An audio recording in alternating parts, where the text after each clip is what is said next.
To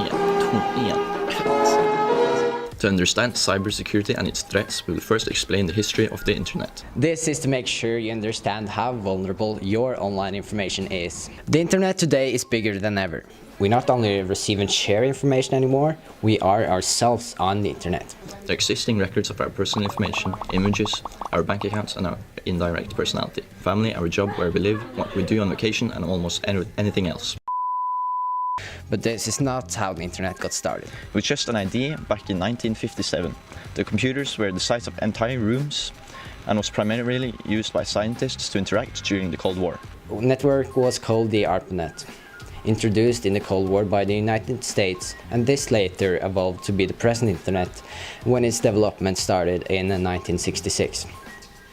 The first message over the ARPANET was in 1969. At this time, only 4 computers were connected to the network. But later, networks in Hawaii, England and Norway were in 1971 connected to this. The evolution of the internet hit the roof in the 90s when Tim Berners-Lee in 1991 introduced the World Wide Web. This was a data sharing space not only for scientists, but accessible for anyone with an internet connection. So you can basically say that this was the real start of the internet. The World Wide Web. While we depend more and more on technology, the technological security isn't as secure as we would like it to be. Smartphones, cars, power grids and even entire countries have been hacked several times. The definition of hacking is gaining access to a computer for viewing, copying, destroying or stealing data. Hacking is mostly done by good people to find loopholes to keep intruders away, and cracking is the bad side of hacking. That is done with the intent to destroy data, creating virus, cracks and spyware. The term hacking is mostly used as a collective term for both cracking and hacking, as described earlier. Today governments have all their information online, and when we say all their information, we mean all their information. People are interested in what other people do, and some countries feel the same way. This is a huge reason for people hacking into other computer systems for information. There are several different types of hackers. The most used terms for the different hackers are black hats, grey hats and white hats. The black hat hackers are cyber criminals. They're the hackers with malicious intent, who want to steal money or personal data, infect systems with trojans, viruses and malware. These are the people who are responsible for giving hacking a bad name. The white hat hackers are the good guys who hack for security purposes. Even though what they do is almost the same as the black hat hackers, they have a different sense of ethics. Their aim is to increase the security by discovering different flaws and bugs in different computer systems and fixing them before the black hat hackers have a chance to exploit them. The white hat hackers are often hired by different corporations and companies to discover these flaws and protecting the virtual assets from being damaged. Hacktivists are put in the grey zone. They're the vigilantes of the cyber universe. This is because they want to use their hacking to protest against certain injustices or different cases. Even though they have good intent, methods might collide with the law. They're often experts when it comes to covering their tracks so they won't get caught. Things might get a little technical now, but cryptography is a great part of the understanding of the cybersecurity. The definition of cryptography displayed somewhere on the screen: techniques to ensure information against transparency or modification. This is what hackers and crackers use to do their business. You can use firewalls to protect your data and only run programs you trust. Cryptography makes it possible to protect your identity and your passwords. The network browsing communication protocol HTTPS, which gives you an encrypted internet access, is possible because of cryptography. And last but not least, systematic algorithms that almost the entire internet is based on. All messages you send and receive are encrypted by these standards.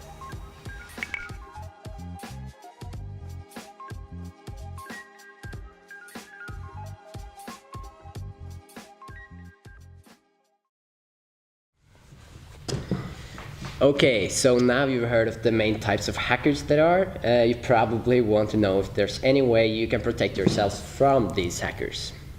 Because they are the dangers online, and they are constantly adapting to new technology. So it may seem like a lost battle, us versus the hackers, but it's not. Number one, your attitude towards the internet. It's important. If you think logical, hackers are less likely to steal your data. If you put your vital information on shady places on the internet, for example scam pages, hackers could get a hold on your information because they hacked their way into this third-party website.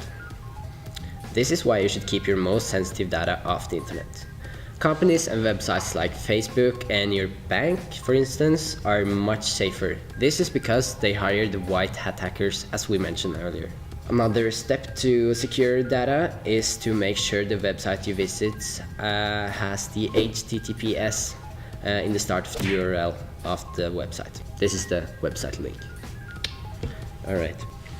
Numero dos. Treat Wi-Fi hotspots with caution.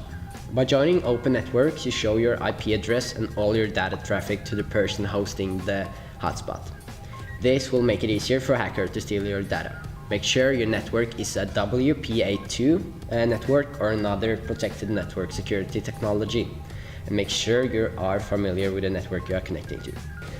WPA2 is one of the most up-to-date encryption technology for data encryption.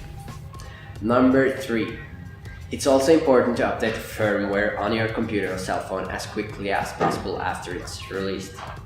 The companies that has built the interface on your device, such as Apple, Windows and Android, releases updates to secure the loopholes and bugs that hackers can use to access your data.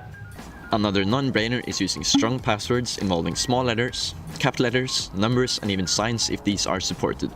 The password 123456789 and the password will only take 0.23 milliseconds to crack.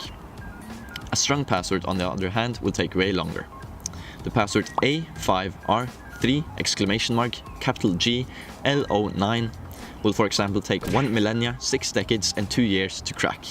The password #Kakman99 takes more than 1 million millennia, 3 centuries and 7.5 decades to crack. This is only an estimate regarding today's technology, so it might be faster in the future. Luckily, some systems have a certain number of tries, and when it surpasses that limit, it closes for a certain time. Most cracking softwares also try the most used combinations first, so try to avoid these. You should also try not to have a password related to something personal, as some of the hackers might know you and exploit these. Another step to protecting yourself is using a 2-step verification method, if this is supported. You should also use different passwords for the different sites and avoid linking your accounts, due to this making it easier to crack into all accounts. Remember that your data is never 100% secure, but you can still protect this as good as you can. Sometimes keeping the data offline on a piece of paper is the most secure solution, but make sure you don't lose it. So keep it in the drawer. At this point of our presentation, you may have obtained a wider understanding of what cybersecurity is and what dangers are lurking on the web. The hackers will continue to advance with hacking in the same speed that we are moving forward with our new technology.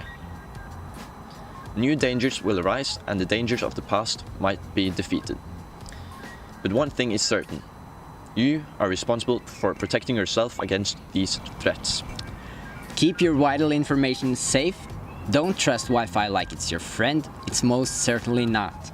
And update the software on your devices, no matter how slow your devices will get after the update. This has been Øyvind and Martin, making your life online more safe. Stay tuned for more.